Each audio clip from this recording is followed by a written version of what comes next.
Welcome back to the deep dive. Before we even get started, do me a massive favor and hit that like button and subscribe to the show right now. It really is the absolute best way to support us. Exactly. And make sure you never miss one of our deep dives. And today we have something completely different. It's highly provocative and incredibly dense. Very dense. It requires a really careful approach. Yeah, we are doing a special, ultra long and incisive deep dive reviewing a newly released 2026 ebook. It's called The Male Counter-Reformation Saving Western Civilization by Conrad Riker. And right off the bat, we want to let you know that you can check out Amazon Kindle and Google Play Books to buy the book. You absolutely should. And you should follow the author at Conrad N. Riker on Substack to see his ongoing writings. That's at Conrad N. Riker. Because it is certainly a text that is designed to leave an impression. That is the understatement of the year. So here is the hook and the context you need before we wade into this material. This book is a hyper-detailed manifesto. It is written specifically for a men's rights activist audience, targeting what is often called the red-pilled manosphere demographic.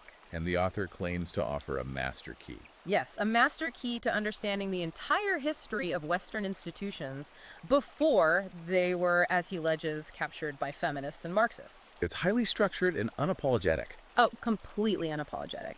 He uses these highly sophisticated logical frameworks to make arguments that are deliberately designed to shock the mainstream. Our goal today is to unpack exactly how he constructs these arguments to captivate his readers. But before we go a single step further, we need to issue a strict neutrality disclaimer. Yes, please. This is absolutely critical for you to understand as you listen to our analysis today. The book contains highly politically charged content. Very charged. It touches on extreme left-wing and extreme right-wing cultural flashpoints, though its ideology sits squarely in the far-right manosphere camp. We want to make it undeniably clear that we are not taking sides here. Exactly. We are not adopting a red-pilled persona, and we are emphatically not endorsing the viewpoints, the politics, or the sociological claims made in this content. Our mission today is simply to act as your impartial expert guides. We are going to objectively report on the ideas, the historical examples, and the specific logical syllogisms contained within the original source material. Think of us as structural engineers. We're examining a very controversial building. Right. We are here to tell you how the beams connect, regardless of whether we agree with the building's purpose. Okay, let's unpack this. Because where do we even begin with a text this expansive? It really does try to cover everything from evolutionary biology to cryptocurrency. We're going to organize this deep dive sequentially to mirror the author's philosophical journey. Makes sense. First, we will look at his diagnosis of civilizational collapse. Second, his theory of how institutions were captured via cultural Marxism. Third, we will examine the biological bedrock he relies on to argue for immutable sex differences. And fourth, we'll break down his economic theories of the gynocentric state. Fifth, we will look at the specific rhetorical and psychological weaponry he equips his readers with. Yeah. And finally, his blueprint for this male counter-reformation and the creation of a parallel society. So let's start with that diagnosis. Because Riker doesn't waste time with pleasantries or gentle introductions. No, he jumps right in. He opens the book with this blistering analogy about a certain Silicon Valley AI titan. He describes a company that used to organize the world's information flawlessly, but recently dedicated its vast engineering resources to policing microaggressions in internal chats. He claims they prioritized safety and inclusion over speed and excellence. Right, and the result of that shift. According to Riker, it was a glitchy product launch that, to quote the book directly, couldn't tell the difference between a biological woman and a kangaroo. While their more ruthless competitors were literally launching rockets into orbit. Exactly. He uses this as a microcosm for the whole civilization. And it's a very deliberate rhetorical framing. Riker is arguing that this isn't just a corporate misstep or a bad quarter for a tech company, it's a civilizational symptom. He's saying the West has systematically replaced the masculine mandate of competence with the feminine imperative of comfort. But what makes his argument complex is that he doesn't just leave it as a cultural critique. He roots this immediately in evolutionary biology, specifically invoking the expensive tissue hypothesis. Let's pause there because he leans heavily on that scientific concept. The expensive tissue hypothesis was proposed by paleoanthropologists, right? Yes, he credits Aiello and Dean in the text. Can you explain what that hypothesis actually is in mainstream science before we get into how Riker weaponizes it? Certainly. In evolutionary anthropology, Leslie Aiello and Peter Wheeler proposed this hypothesis in the 90s to solve a metabolic riddle. Because the human brain is a massive energy drain. Exactly, it's a metabolic glutton. It consumes about 20% of the body's resting energy, despite making up only roughly 2% of its mass. In biological terms, it's an incredibly expensive tissue to maintain. So the hypothesis says that to afford that brain, we had to shrink another expensive tissue. Right, and in our case, it was the gut. Meaning we couldn't spend all our energy digesting tough plant matter anymore if we want to power this supercomputer in our skulls. We needed high-quality, dense, easily digestible calories. And the evolutionary shift that provided those calories was the introduction of high-fat, high-protein animal tissue into the hominid diet. Meat. Now, mainstream anthropologists debate the exact mechanisms, like whether it was scavenging or cooking. But Riker zeroes in exclusively on the man-the-hunter paradigm. Right. Riker asserts that this massive logic-driven organ expanded rapidly because of man the hunter. He calls this the evolutionary bedrock of our intellect. He argues it is not a social construct, it is a metabolic fact.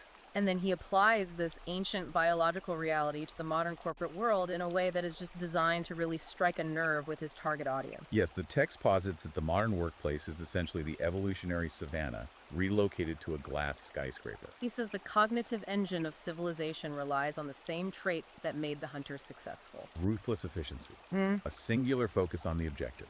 Extreme risk tolerance, and a complete disregard for social pleasantries when survival is on the line. If you are listening to this right now and you've ever felt stifled by corporate bureaucracy, this is exactly the frustration Riker is trying to tap into. He argues that by prioritizing HR departments focused on safety and inclusion, society has effectively removed the hunter from the equation. He says we are starving the collective brain of the civilization. He literally writes that we are trying to run a supercomputer on a gossip circuit. That metaphor of the starved brain sets the stage for his views on the domestic sphere as well. He moves rapidly from the corporate skyscraper to the nuclear family. Right. If the workplace is starving without the hunter, he argues the family unit is collapsing without the father. He identifies what he calls the epidemic of fatherlessness as the catastrophic cost of ignoring biological reality. And he brings some striking statistics to bear here to shock the reader.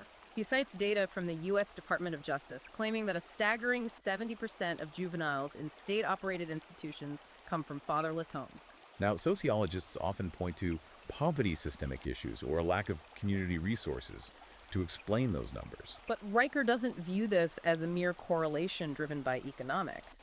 He views it as direct biological and psychological causation. He tends to explain the why behind that statistic using a very rigid interpretation of behavioral psychology. Right. Riker argues that the single mother household, which he claims the modern matriarchy celebrates, actually functions as a primary manufacturing plant for pathology, criminality, and entitlement. Walk me through that leap.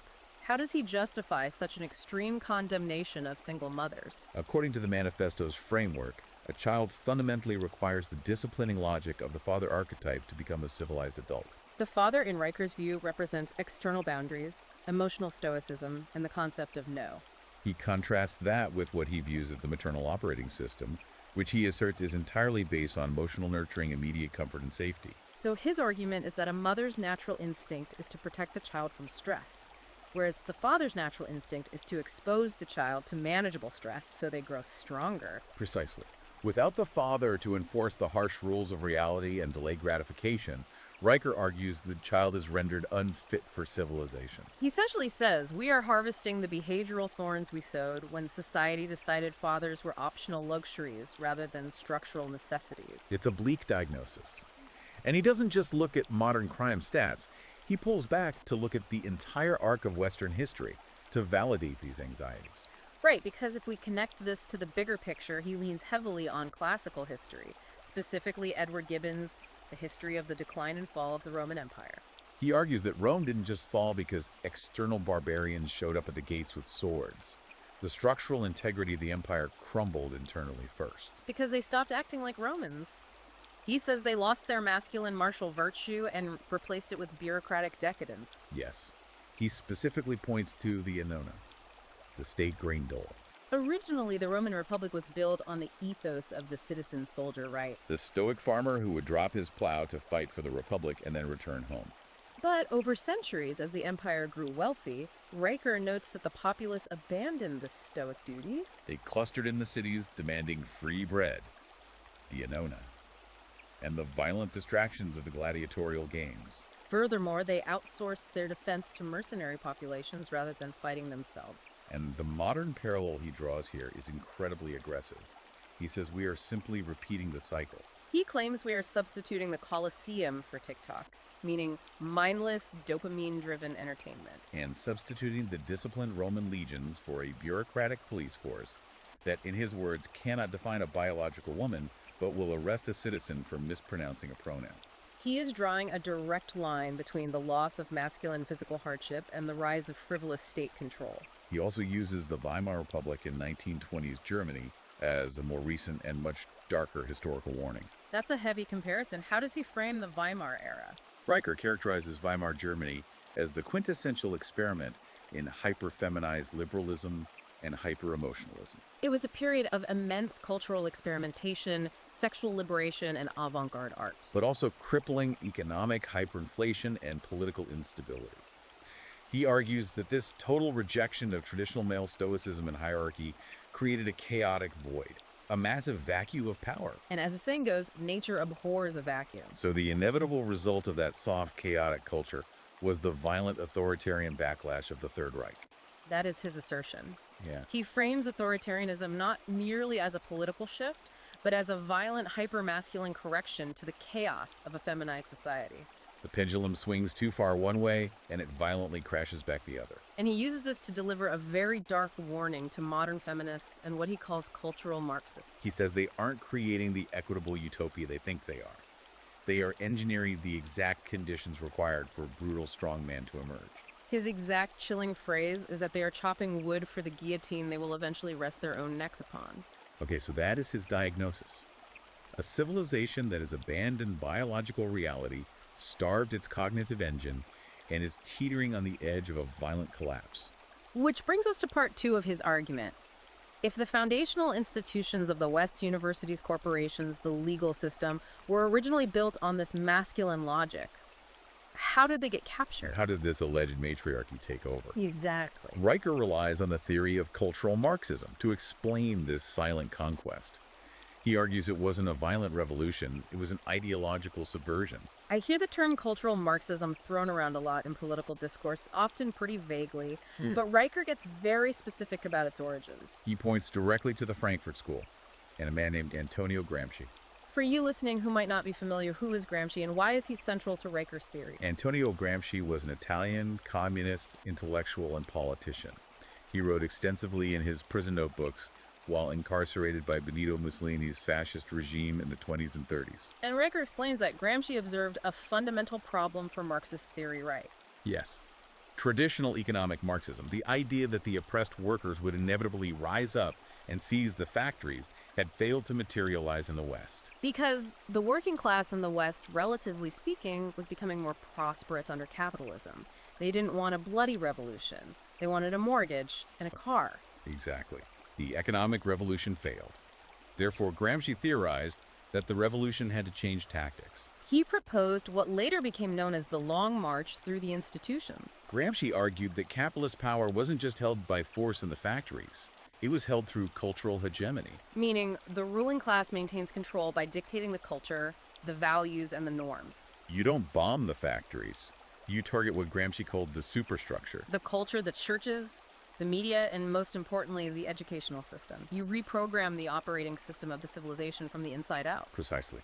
Riker argues that intellectuals associated with the Frankfurt School thinkers like Herbert Marcuse and Max Horkheimer weaponized this concept through what they called critical theory.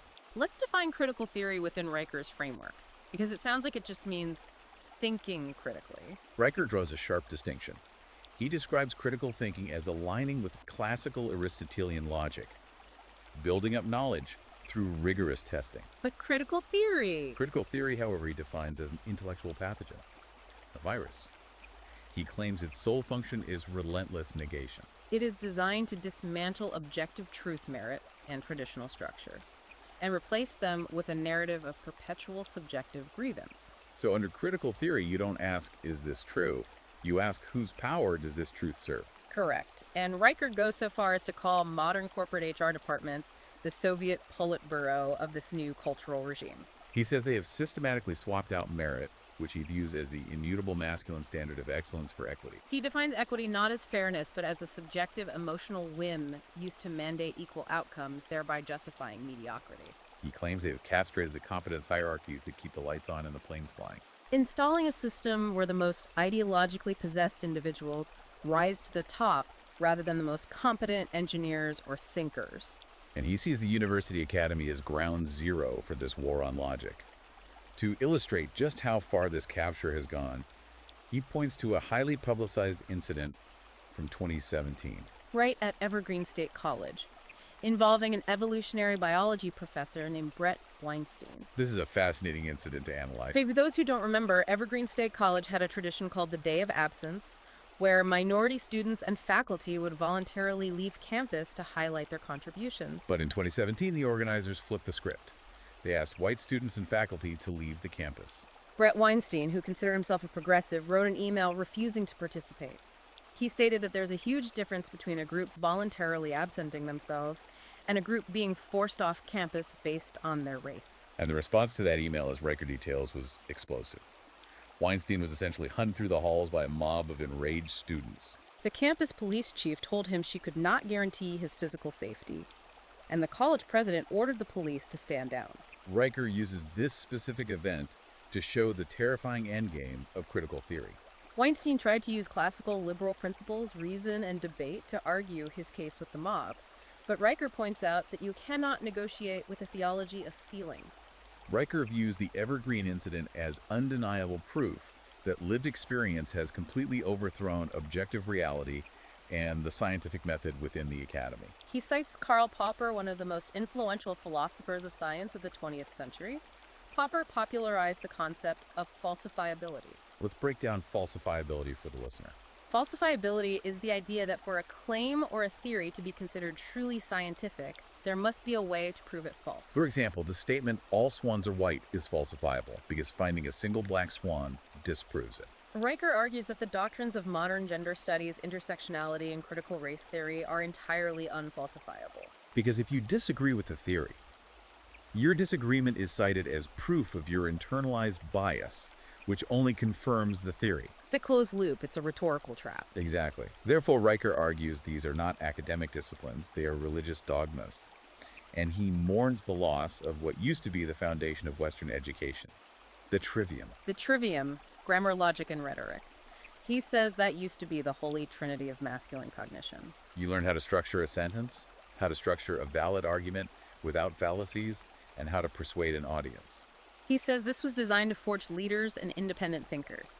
Now he says we have replaced the trivium with social emotional learning, or SEL. Riker claims that SEL is a deliberate mechanism to manufacture compliant, empathetic worker bees who are trained from kindergarten to apologize for their own existence. And to prioritize group consensus over objective truth. To really drive home what he believes has been lost, he contrasts this modern university safe space environment with the Royal Society of London, founded in 1660. The Royal Society is a brilliant historical anchor for his argument.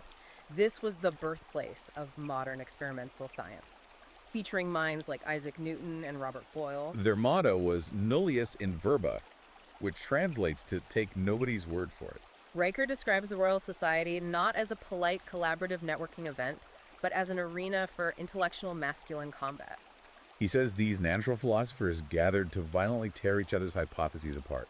They attacked the argument ruthlessly, not the man, just to see if the truth could survive the assault. There was no concern for hurt feelings. If your theory couldn't withstand the intellectual battering, it was discarded. He draws a direct, unbroken line from the loss of that rigorous, unapologetic intellectual combat to real-world physical disasters happening today. He specifically points to the Boeing 737 MX crashes as the ultimate tragic manifestation of this cultural shift. Now, this is a highly controversial leap. The mainstream consensus is that the Boeing crashes were the result of corporate greed, rushing a flawed software system called MCS to market to compete with Airbus and failing of trained pilots. But Riker frames it entirely differently.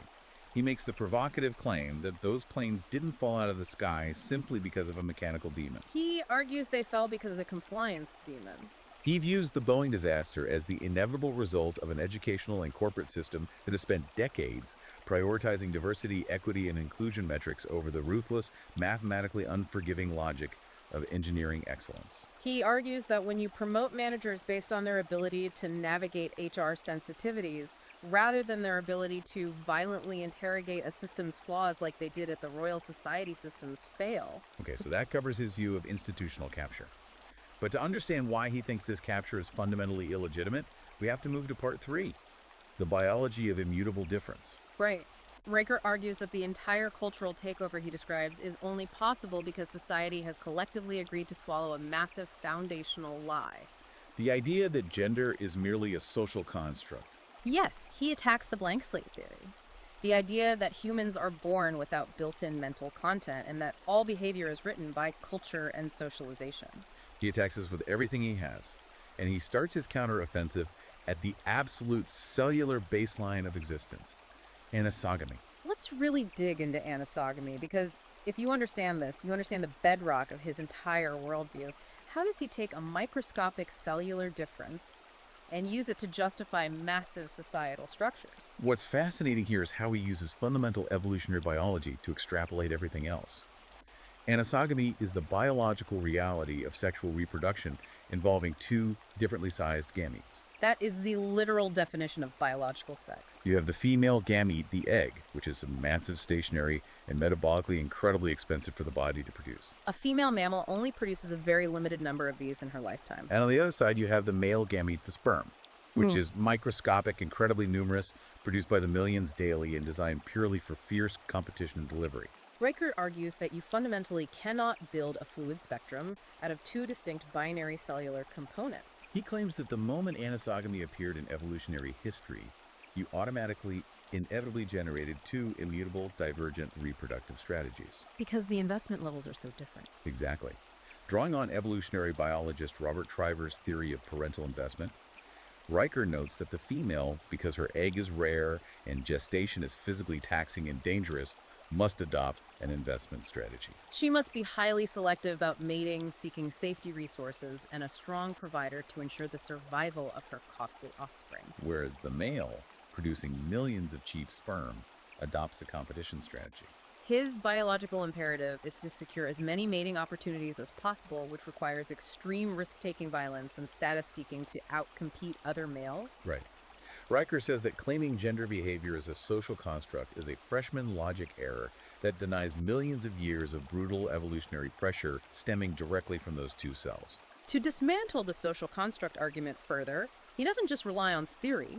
He brings in empirical studies to prove that behavior is baked in before birth. He cites a 2014 study by Ruskanen and colleagues. This is a crucial piece of his evidence. The Ruskanen study analyzed prenatal testosterone levels in amniotic fluid, meaning the hormones the fetus is exposed to while still inside the womb. The researchers then tracked those children.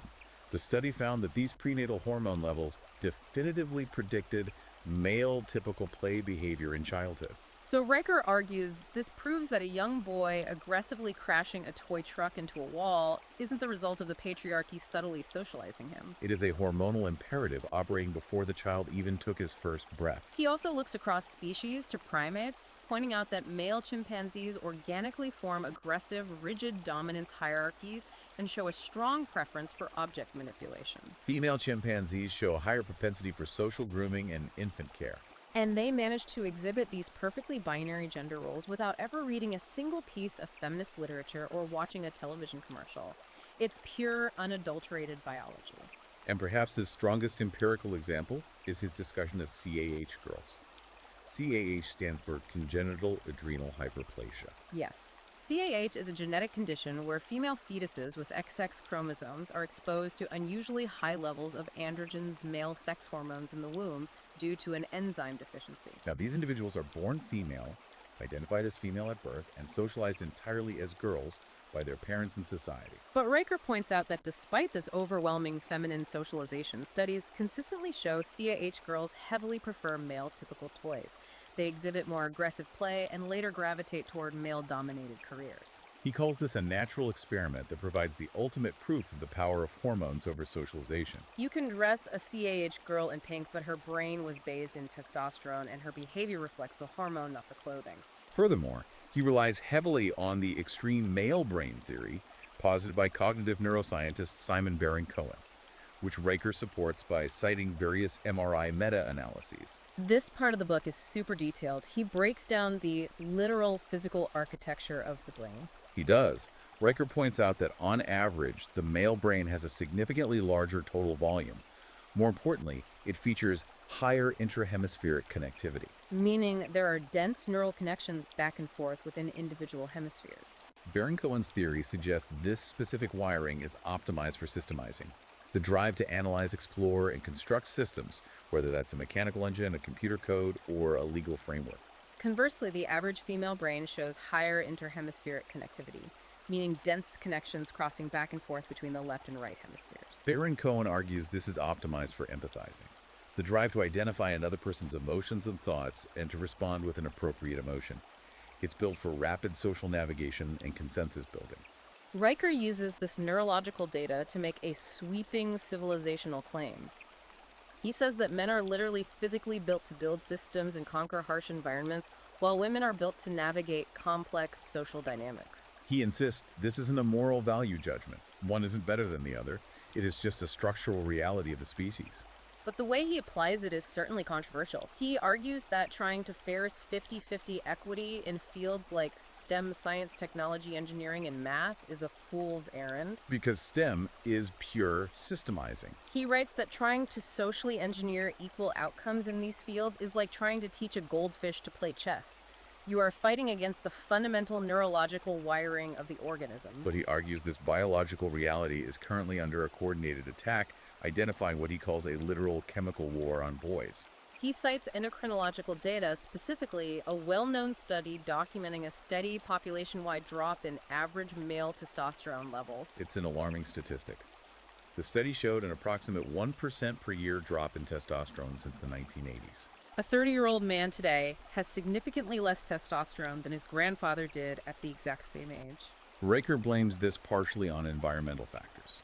He points to endocrine disruptors, specifically synthetic xenoestrogens leaching into the water supply from plastics, agricultural chemicals like atrazine, and the widespread use of hormonal birth control. But he pairs that environmental argument with a critique of psychological and chemical warfare in schools. He looks at the skyrocketing rates of ADHD medication amphetamines like Adderall and Ritalin prescribed overwhelmingly to young boys. He claims that the modern educational system, which is a heavily female-dominated profession, is fundamentally incapable of managing the natural, hormonally driven kinetic energy of boys. Rather than allowing them to run, wrestle, and compete, the system demands verbal compliance and the ability to sit perfectly still for 8 hours a day. When boys naturally fail to conform to this feminine standard, Riker argues society doesn't change the classroom.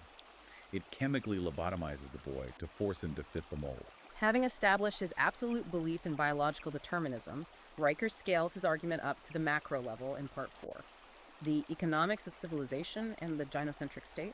Here he aims to prove that men, despite being demonized by modern culture, are the indispensable economic engine keeping society from collapsing into the Dark Ages. He starts this section with a concept he terms the male logistics paradox.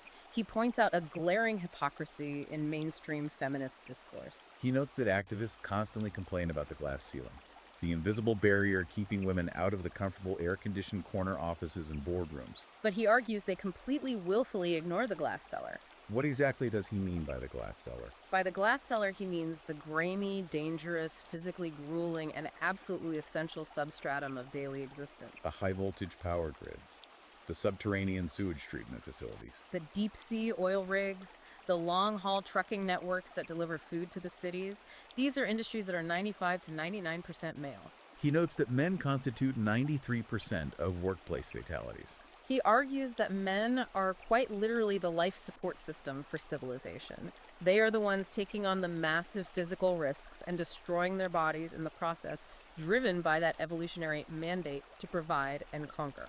While women biologically avoid these fatal risks. He uses a very evocative historical contrast here to make his point. He compares men like Leland Stanford and the thousands of nameless laborers who blasted through the solid granite of the Sierra Nevada mountains to build the Transcontinental Railroad. They faced avalanches, explosives, and death to connect a continent.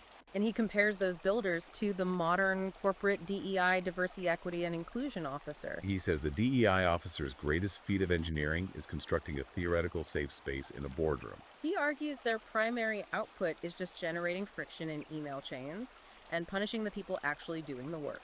One archetype built the engine of modern prosperity.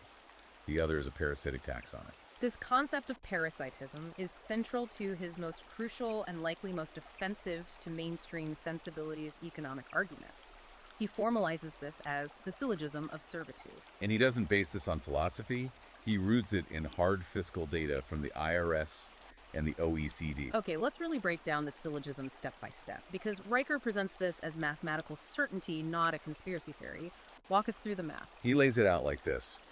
When you look at tax data over the entire lifespan of a demographic group, the data demonstrates that men in the aggregate are the only net positive lifetime contributors to the state. Meaning they pay more in income tax, property tax, and capital gains over their lives than they consume in government services. Okay, that's premise one. What's premise two? Premise two is that women as an aggregate demographic are net beneficiaries of state spending. Due to lower average lifetime earnings, career breaks for child rearing, and longer lifespans, they consume significantly more in healthcare, public education, subsidized housing, and welfare programs than they will ever contribute in taxes. Therefore, his conclusion, the syllogism of servitude, is that the modern welfare state is mechanically, mathematically, a massive transfer of wealth from the male host to the female consumer. Exactly. He says the government has essentially replaced the traditional husband. The state acts as the ultimate beta provider. It uses the threat of force to confiscate male labor and capital through taxes and redistributes it to subsidize the lifestyles of women. Because the state provides this financial safety net, women no longer have to rely on a traditional marriage to survive. And he claims this economic shift completely short-circuits evolutionary biology. This is where he introduces the Pareto principle of female hypergamy. Let's explain the Pareto principle first.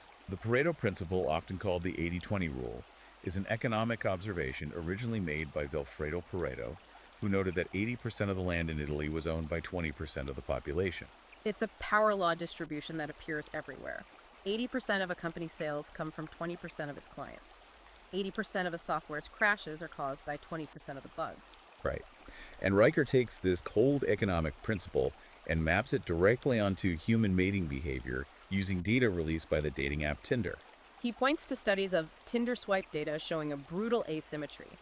Women on the app found 80% of men to be below average in attractiveness. The data showed that the top 10 to 20% of men were receiving roughly 80% of the female attention and matches. He argues that historically female hypergamy, the biological drive to mate with the highest status male possible, was kept in check by the harsh reality of survival. A woman had to eventually settle for a reliable average provider male, the 80%, just to ensure she and her children didn't starve.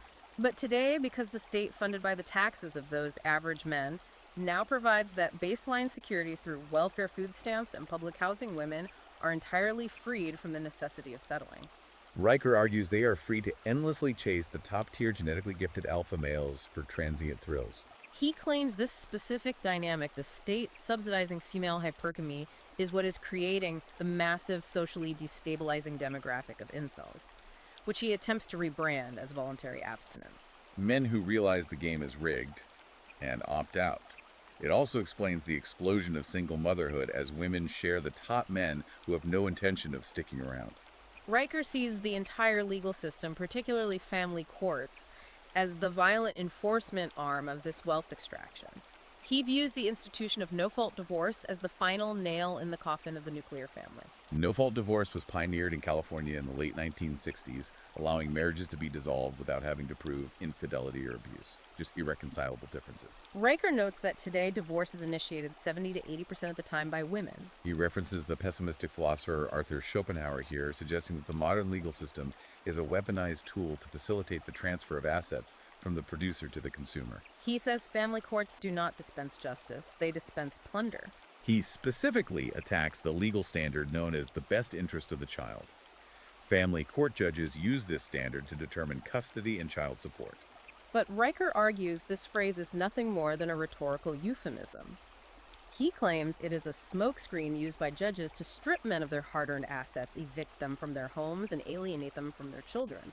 He argues this system effectively gilds the male drive to innovate and build empires, because what rational man would build an empire knowing the state can arbitrarily seize half of it on a whim?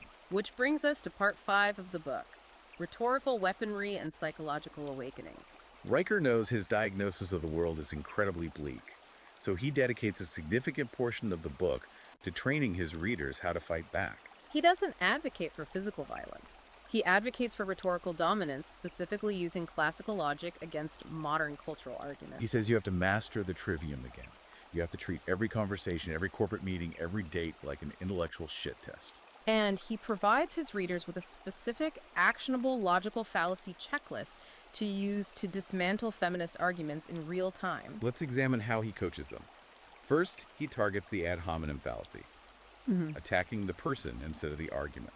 When a feminist argues that a man's point is invalid because it stems from toxic masculinity or dismisses him for mansplaining, Riker instructs his readers to instantly categorize this as an ad hominem attack. He tells men to completely reframe the insult.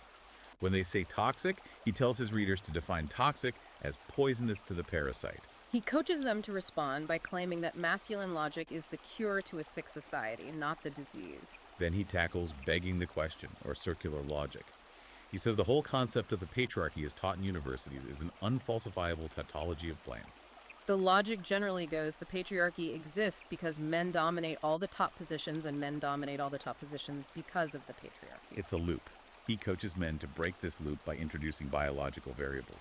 He tells them to argue that men dominate the extreme ends of society, both the corner offices and the prisons, because male biology has a wider standard deviation.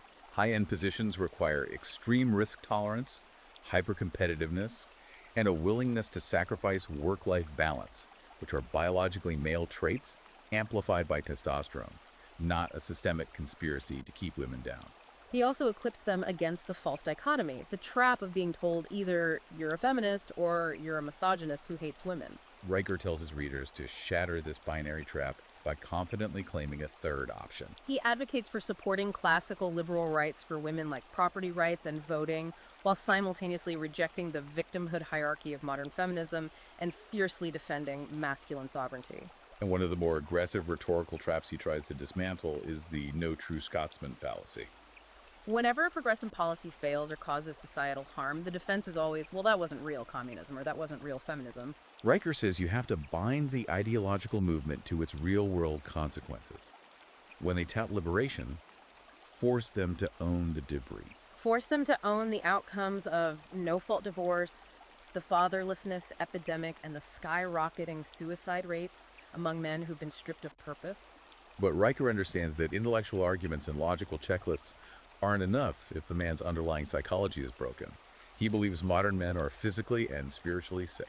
This is where he introduces his most intense protocol, hormonal stoicism. This protocol is wild. He literally connects the act of arguing against feminists to physically boosting your testosterone. How does he justify that connection? He diagnoses the average modern man as suffering from a hypogonadal fog. Hypogonadism is the medical term for low testosterone. Riker argues this fog is induced by a combination of societal shaming, being told masculinity is toxic, and a chemical dopamine addiction to screens, porn, and junk food. To break out of this, he proposes a brutal physical and mental regimen, 30 days of strict isolation fasting and extreme cold exposure. He says this intense physical shock to the system remyelinates neural pathways, but the cognitive aspect is the core of his thesis. He claims that engaging in rhetorical combat, actively dissecting logical fallacies, and decisively winning arguments against what he calls the gynocentric system actually engages the problem-solving, systemizing areas of the male brain. He cites studies showing that male testosterone levels fluctuate based on victory and defeat. When a man's sports team wins, his testosterone spikes. Riker argues that by winning intellectual battles, the man shifts his biology from a subordinate high cortisol stress state to a dominant high testosterone winning state. He elevates this entire concept of the psychological shit test to a massive civilizational scale. We should define that term for the listener. In the evolutionary psychology and pickup artist communities, a shit test is a subconscious maneuver a woman uses to test a man's fitness. She might create unnecessary drama, make an unreasonable demand, or insult him to test his frame. If he apologizes, gets emotional, or capitulates to please her, he fails the test and loses her respect. If he remains stoic and holds his ground, he passes. Riker claims that modern wokeness, cultural Marxism, DEI initiatives, all of it is just a collective civilizational shit test emanating from the female consciousness. It is a biological stress test to see if Western men still have a spine. And he says men are failing it spectacularly by constantly apologizing for their historical privilege, taking a knee, and policing their own speech. He warns that projecting this therapeutic empathetic apologies, first worldview onto the geopolitical stage is suicidal. He points out that adversarial patriarchal nations like Russia, China, and Iran are not interested in therapy, historical guilt, or microaggressions. He argues they view Western empathy and emotional posturing not as a sign of moral superiority, but as a profound fatal weakness meant to be exploited. They will not negotiate with the West's feelings. They will simply punch the civilization in the face. Which leads us directly to the final section of the book, Part 6. The counterstructure, Riker's ultimate solution. Because he believes the current institutions, universities, courts, corporations, the military are terminally infected with this emotional virus, he says they cannot be reformed from within. You cannot vote your way out of biological collapse. His solution is what he calls the Great Refusal, or the monastery option. He compares this exact cultural moment to Martin Luther nailing his 95 Theses to the church door. Luther realized the Catholic Church was too corrupt to fix from the inside, so he bypassed it entirely using new technology, the printing press. Riker advocates for men going Galt, a direct reference to Ayn Rand's Atlas Shrugged. Meaning competent high IQ men must collectively withdraw their cognitive labor, their engineering skills, their taxes, and their participation from the gynocentric system. Starve the beast. Let the rotting, top-heavy edifice collapse under its own bureaucratic weight. And while the mainstream system collapses, he urges men to build a parallel society, what he ambitiously calls the Manosphere Jerusalem. And the foundation of this new society isn't political ideology, it's decentralized technology, it's the blockchain. He views fiat currency dollars, pounds, euros as emotional money. He argues it is printed based on the empathy of central planners. When the populace complains of economic pain, the government simply prints more money to fund welfare and bailouts. But printing money creates inflation, and Riker views inflation as a stealth tax on the productive mail saver to perpetually fund the welfare state for the consumer. But Bitcoin, he argues, changes the paradigm completely. He calls Bitcoin the ultimate digital embodiment of masculine meritocracy and natural law. Because it relies on cryptographic proof of work, it is mathematical, immutable, and completely immune to what he calls gynocentric gaslighting. I love how he phrases that. You can't cry to a blockchain. You can't file an HR complaint against a SHA-256 hash function to get it to lower its standards. It enforces objective reality. It forces society back to a hard standard of merit. He also sees the rapidly approaching technological singularity and artificial intelligence as a uniquely male renaissance. Oh, this is where his predictions get truly sci-fi. He says large language models and AI systems are essentially massive syllogism machines. They operate on pure binary logic, probability, and code. They don't have feelings. They don't care about your lived experience, your trauma, or your corporate diversity scorecard. Riker predicts that AI will fundamentally destroy the feminist power base in the corporate world. He argues that the bloated HR departments, the DEI consultants, and the massive administrative middle management class, which he characterizes as female-dominated spheres of emotional labor and compliance monitoring, will be entirely automated out of existence. And AI can monitor compliance instantly without needing a salary. The economy, he claims, will aggressively shift back to valuing pure logic coding and systems engineering traits he firmly links to the extreme male brain. And he takes this concept of automation to the absolute biological extreme. He talks about sperm warfare and introduces the concept of Galatea. He references the Greek myth of Pygmalion, the sculptor who created a statue so beautiful and perfect Galatea that he fell in love with it and the gods brought it to life. Riker uses this to discuss the rise of AI companions like Replica or Character.ai, but extrapolated 10 years into the future. He argues that young men are already abandoning the modern dating market en masse because the risk-to-reward ratio is broken. The financial cost of biological female attention is too high. The risk of false accusations is too great, and the quality of companionship is too low.